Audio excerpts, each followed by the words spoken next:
Assalamualaikum warahmatullahi wabarakatuh. Perkenalkan, nama saya Nurul Hidayati, NIM 1911-2505, Prodi Pendidikan Agama Islam Stayana 2, Kuala Tunggal. Baiklah, di sini saya akan memenuhi tugas mata kuliah saya Akidah Akhlak, yaitu materi saya yang berjudul adab kepada kerabat yang lebih tua dan adab kepada kerabat yang lebih muda. Baiklah, di sini saya akan menjelaskan bagaimana sih cara kita beradab yang baik terhadap kerabat yang lebih tua dan juga terhadap kerabat yang lebih muda. Langsung saja, yang pertama, sebutkan adab-adab yang baik terhadap kerabat yang lebih tua maupun orang tua. Baiklah, yang pertama, mendengarkan kata-kata orang tua. Nah, dengan cara kita mendengarkan kata-kata orang tua, kita bisa belajar menghargai kepada kerabat yang lebih tua maupun orang tua kita. Dengan cara kita mendengarkan, berarti kita bisa menerima pendapat orang lain dan kita bisa saling menghargai. Yang kedua, berdiri ketika orang tua kita berdiri. Ketika orang tua kita dalam keadaan berdiri, maka kita juga harus berdiri. Dan apabila orang tua kita dalam keadaan duduk, maka kita juga harus duduk. Jangan ketika orang tua kita duduk, malah kita berdiri ataupun kita duduk di atas bangku. Itu mencerminkan adab yang tidak baik terhadap kerabat yang lebih tua. Dan selanjutnya, memenuhi dengan sesuai permintaan mereka. Ketika orang tua kita ataupun kerabat kita meminta bantuan terhadap kita, maka alangkah baiknya kita saling membantu, kita menolong selagi kita mampu, selagi kita bisa, maka kita harus berbuat baik kepada sesama. Dan kita juga harus merendah kepada mereka dengan kasih sayang dan tidak menyusahkan mereka dengan paksaan. Kita harus bisa juga harus bisa menciptakan rasa kasih sayang terhadap kerabat yang lebih tua maupun yang lebih muda. Dengan rasa kasih sayang yang kita miliki terhadap sesama, maka kita akan bisa mendamaikan kehidupan kita menjadi kehidupan yang lebih baik lagi. Dan ketika orang tua kita tidak mampu, nah ini sering terjadi, seorang anak meminta tuntutan terhadap orang tuanya. Contohnya, mungkin ia ingin membeli motor, namun orang tuanya tak sanggup untuk membelikannya. Nah, jadi bagaimana kita sebagai anak, kita harus mengerti. Seharusnya kita harus bisa mampu melihat orang tua kita. Mampukah tidakkah orang tua kita di dalam memenuhi keinginan kita. Dan alangkah baiknya jika kita sebagai anak, kita harus bisa memuliakan kedua orang tua kita dengan semulia-mulianya. Barang siapa yang memuliakan kedua orang tuanya, maka hidupnya akan lebih mulia. Karena ridallahi fi ridal walidain wa sukhtullahi fi sukhtil walidain. Ridha Allah terletak pada ridha kedua orang tua dan murkanya Allah terletaklah kepada murkanya kedua orang tua. Dan selanjutnya, tidak merasa capek dalam berbuat baik terhadap mereka. Ketika kita menolong orang tua kita, menolong kerabat-kerabat kita, maka jangan pernah kita mengatakan bahwa kita lelah, jangan pernah mengatakan kita tuh capek. Tanpa kecuali jika memang kita sudah tidak mampu, maka kita harus bisa mengucapkan dengan kata apa adanya. Selagi kita masih mampu, maka teruslah kita untuk berbuat kebaikan dan melakukan kebaikan dimanapun kita berada. Selanjutnya, yang pertanyaan kedua, apakah akibat tidak menghormati orang tua? Rasulullah SAW telah bersabda, merugilah seorang yang hidup bersama kedua orang tuanya atau salah satunya di saat mereka tua, renta, namun ia tidak masuk surga. Hadis riwayat Muslim. Yang dimaksud dalam hadis ini adalah sering terjadi di zaman saat ini, di zaman sekarang ini, banyaknya anak yang kurang perhatian terhadap ibu bapaknya yang telah renta. Dan sering terjadi pengusiran terhadap orang tuanya dan mungkin tidak merawatnya. Mereka sibuk bekerja. Padahal orang tua bukan memerlukan uang, tetapi ia memerlukan kasih sayang terhadap anak-anaknya. Dan alangkah baiknya jika kita nanti, ini adalah menjadi pelajaran kita saling menyayangi terhadap orang tua kita, saling memberi, menghormati dan menghargai walaupun orang tua kita sudah tua, sudah renta, dan kita harus tetap memuliakannya di dunia maupun akhirat, karena kita sama-sama mencari keridhaan Allah, dan Allah lebih senang terhadap orang yang selalu berbakti kepada kedua orang tuanya. Dan selanjutnya, pertanyaan yang ketiga, kenapa kita harus saling menghargai terhadap kerabat yang lebih muda dan tua? Nah, ini penting kita menghargai terhadap kerabat yang lebih tua maupun terhadap kerabat yang lebih muda. Sebagaimana firman Allah, Dan bertakwalah kepada Allah yang telah mempergunakan namanya. Kamu saling meminta satu sama lain dan peliharalah hubungan silaturahmi. Dan barang siapa yang beriman kepada Allah dan hari akhir, maka hendaklah ia memuliakan tamunya. Dan barang siapa yang beriman kepada Allah dan hari akhir, maka hendaklah ia menyambung hubungan silaturahmi. Yang ini hadis riwayat Abu Hurairah. Nah, jika kita sedang kedatangan tamu, pentinglah bagi kita untuk menghargainya, menghormatinya, dan tamu itu bisa mendatangkan rezeki. Banyak manfaat-manfaat yang telah jika tamu datang mendatangi rumah kita, maka tamu tersebut membawa keberkahan, membawa banyak kebaikan. Makanya kita sebagai umat Islam juga kita harus bisa saling menyambung silaturahmi terhadap sesama maupun kerabat yang lebih tua dan juga kerabat yang lebih muda. Dan selanjutnya, pertanyaan yang keempat, kenapa kita harus selalu berlaku adil terhadap kerabat yang lebih tua maupun muda? Nah, Allah Subhanahu wa taala telah berfirman, sesungguhnya Allah menyuruh kamu berlaku adil dan berbuat kebajikan serta memberi kepada kaum kerabat. Ini surah An-Nahl ayat 90. Allah saja telah memerintahkan kepada kita untuk berbuat adil terhadap kerabat yang lebih tua, terhadap kerabat yang lebih muda. Karena sebaiknya manusia adalah manusia yang adil seadil-adilnya. Dan penting berbuat adil kita terhadap kerabat yang lebih tua maupun kerabat yang lebih muda. Intinya kita saling menghormati, kita saling menyayangi terhadap sesama. Dan tidak ada perbedaan kasta maupun kaya maupun miskin maupun tua. Kita harus bisa memiliki jiwa toleransi, jiwa optimis terhadap sesama dan saling menyayangi. Selanjutnya yang kelima, pertanyaan kelima, bagaimana adab terhadap saudara yang lebih muda? Nah, kita juga yang sebagai yang tua harus memiliki adab yang baik terhadap kerabat yang lebih muda. Bagaimana cara kita melakukan adab yang baik terhadap kerabat yang lebih muda? Yang pertama adalah menghargainya. Dengan cara kita menghargai, maka kita juga insya Allah akan dihargai. Selanjutnya kita bersama di saat sedihnya.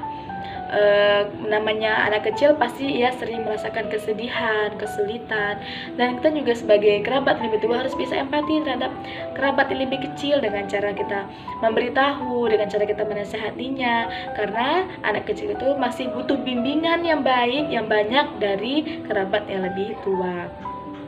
Selanjutnya, tidak bertengkar dengannya. Dan kita jangan bertengkar kepada kerabat yang lebih muda. Kita harus bisa menasihatinya, dan kita harus bisa mengajak damai dan memberikannya kemudahan dan selalu memberikan terbaik untuk kerabat yang lebih muda. Supaya apa?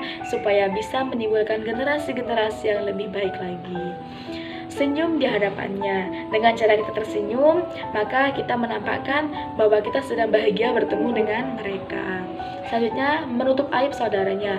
Nah, ini harus kita lakukan ya, maupun kerabat yang lebih tua, maupun terhadap kerabat yang lebih muda. Kita jangan selalu membongkar-bongkar aib kita, ataupun kita jangan selalu membongkar-bongkar aib orang lain terhadap kerabat yang lebih tua maupun lebih muda. Dan kurangi berbicara yang tidak berfaedah, berbicara dengan sesuatu yang berfaedah dan bermanfaat terhadap orang lain dan terhadap diri kita juga. Selanjutnya, memaafkan saudaranya. Ini sangat penting kita lakukan. Semarah apapun kita, sebenci apapun kita, sebaiknya kita hidup harus dengan penuh saling memaafkan terhadap sesama. Dengan memaafkanlah kita bisa membuat kehidupan kita bisa menjadi damai dan bisa menjadi lebih baik lagi. Dan juga yang terakhir, saling mengingatkan dalam kebaikan. Ini sangat penting. Dimanapun kita berada, maka kita sebagai umat Islam, kita harus wajib mengingatkan terhadap kerabat yang lebih tua maupun kerabat yang lebih muda jika melakukan kesalahan. Yang keenam, ada bergaul yang baik terhadap bagaimana ada bergaul yang baik terhadap yang lebih muda? Yang pertama adalah memberikan kasih sayang dan bimbingan.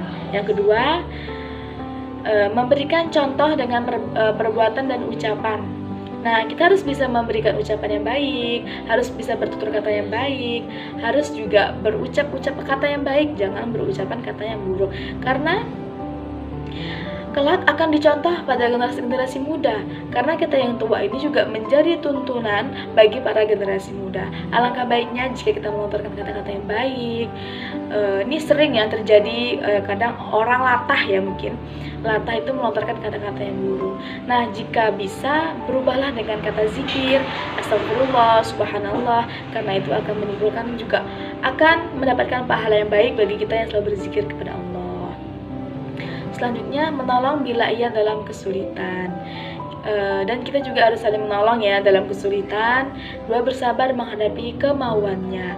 Sebagai orang tua memang harus perlu banyak bersabar di dalam menghadapi saudara-saudari kita yang lebih kecil, yang lebih muda.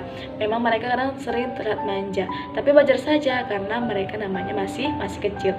Jadi kita sebagai orang tua pentingnya kita bersabar menghadapi kerabat-kerabat yang lebih muda. Dan selanjutnya yang ketujuh, ada bergaul kepada kerabat yang lebih tua. Ya, tadi kan kita bagaimana cara ada bergaul yang kepada yang lebih muda, dan sekarang pertanyaan ketujuh, bagaimana cara ada bergaul kepada kerabat yang lebih tua. Bagaimana caranya? Yang pertama, tidak memandang dengan tatapan tajam. Jangan kita menatap tajam kepada kerabat yang lebih tua dengan tatapan yang sinis ya, yang tidak baik. Itu tidak bagus. Dan bagaimana cara baiknya? Alangkah baiknya kita menundukkan kepala kepada kerabat yang lebih tua dengan cara kita menghargai dengan sesantun mungkin dan sebaik mungkin dan seakhlak yang baik mungkin terhadap kerabat yang lebih tua. Dan yang kedua, tidak mendahulukan bicara. Jangan kita mendahulukan bicara terhadap kerabat yang lebih tua. Itu juga termasuk adab. Dengan bagaimana? Dengan cara kita mendengarkan dulu kata mereka. Selesai mereka berbicara, maka barulah kita berbicara. Selanjutnya, berbicara dengan nada lembut. Nah, jangan meninggikan pembicaraan kita kepada kerabat yang lebih tua. Alangkah baiknya kita mengalah. Mengalah itu bukan berarti kalah ya. Mengalah itu karena kita tahu yang mana yang baik, yang mana yang buruk, dan kita harus bisa mengenali itu. Dengan cara kita melembutkan pembicaraan, maka insya Allah dijauhkan dari segala macam hal-hal pertikaian. Karena juga jika kita memiliki adab yang baik dimanapun kita berada, insya Allah hidup kita juga akan menjadi baik dan hidup kita akan menjadi tenang. Selanjutnya, selalu mendahulukan orang tua. Dimanapun kita berada, kita terus mendahulukan kedua orang tua kita ataupun kerabat yang lebih tua, karena itu adalah adab yang baik sekali. Dan selalu berkata baik, dan jangan kita berkata-kata jangan kita berkata kotor ataupun kasar kepada orang yang lebih tua. Dan juga fala taqul lakuma uffi, maka janganlah kamu sesekali mengatakan perkataan Intinya kita jangan membantah terhadap kerabat yang lebih tua. Selanjutnya yang ke-8, bagaimana jika kita ingin meminta bantuan terhadap kerabat yang lebih tua. Nah, jika kita ingin meminta bantuan terhadap kerabat yang lebih tua, maka kita sebaginya kita mengucapkan dengan kata yang baik. Seumpamanya, Kak, tolong, saya minta tolong ambilkan pena saya. Jangan langsung, Kak, ambilkan pena saya, Kak, ambilkan buku saya. Itu adalah mencerminkan bahwa kita tidak memiliki akhlak yang baik dan kita tidak bisa saling menghargai. Dan lalu bagaimana cara yang baik adalah dengan cara, Kak, minta tolong ambilkan pena saya, Kak, saya minta tolong ambilkan buku saya. Dengan cara seperti itu, maka kita bisa mencerminkan dan kita bisa belajar bagaimana cara kita memiliki adab yang baik. Selanjutnya yang ke-9, yang lebih muda harus memberikan salam dahulu terhadap kerabat yang lebih tua. Nah, ketika kita mungkin bertemu di perjalanan ataupun di suatu tempat, jika kita bertemu dengan kerabat kita yang lebih tua, alangkah baiknya kita memberikan ucapan assalamualaikum kepada kerabat yang lebih tua. Karena kita sesama muslim, kita harus bisa saling menghargai, saling menyayangi, dan jangan lupa berucap salam dimanapun kalian berada. Terutama kita memasuki rumah atau bertamu, ataupun kita dalam lingkungan, dalam pertemuan atau apapun, jika bertemu dengan kerabat lebih tua, lebih baik kita dahulu kerabat yang muda mengucapkan salam. Dan juga ada hadis yang mengatakan yang lebih kecil memberikan salam kepada yang lebih tua, dan orang yang memakai kendaraan wajib memberikan salam kepada yang berjalan kaki. Intinya jika orang tua walaupun orang tua lebih tinggi, intinya seseorang yang berkendaraan wajib memberikan salam kepada yang berjalan kaki. Itu bisa kita pahami sendiri bahwa diambil akhlaknya yang baik. Ketika kita bermotor, kita berkendaraan, berjalan kaki, kita mengucapkan assalamualaikum ketika kita dalam perjalanan.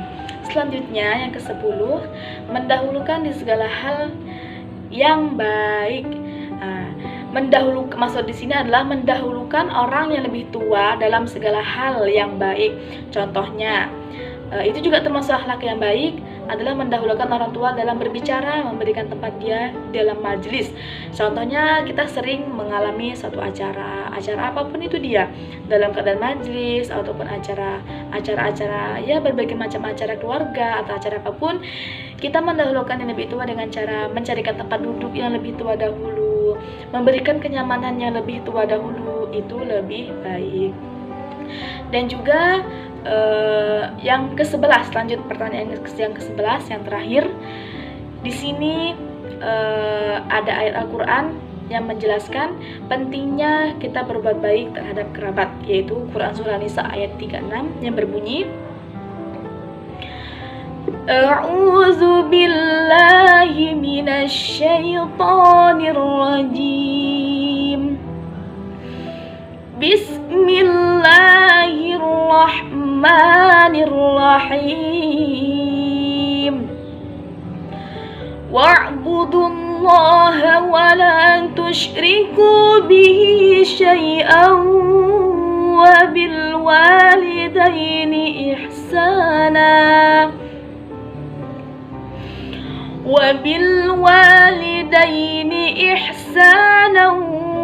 وبذي القربى واليتامى والمساكين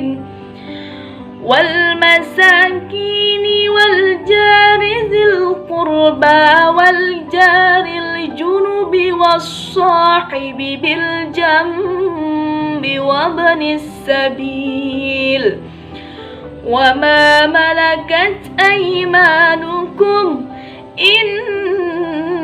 Innallaha la yuhibbu man kana mukhtalan fakhura. Shadaqallahul azim. Yang artinya, dan sembahlah Allah dan janganlah kamu mempersekutukannya dengan sesuatu apapun, dan berbuat baiklah terhadap kepada kerabat, kedua orang tua, karib kerabat, anak tetangga dekat dan tetangga jauh, teman sejawat, ibnu sabil, dan hamba sahaya yang kamu miliki. Sesungguhnya Allah tidak menyukai orang yang sombong dan membanggakan diri. Nah, yang dimaksud dari ayat ini adalah pentingnya kita untuk terus menyambung silaturahmi, berbuat baik, dan memiliki akhlak yang baik terhadap kerabat yang lebih tua dan terhadap kerabat yang lebih muda.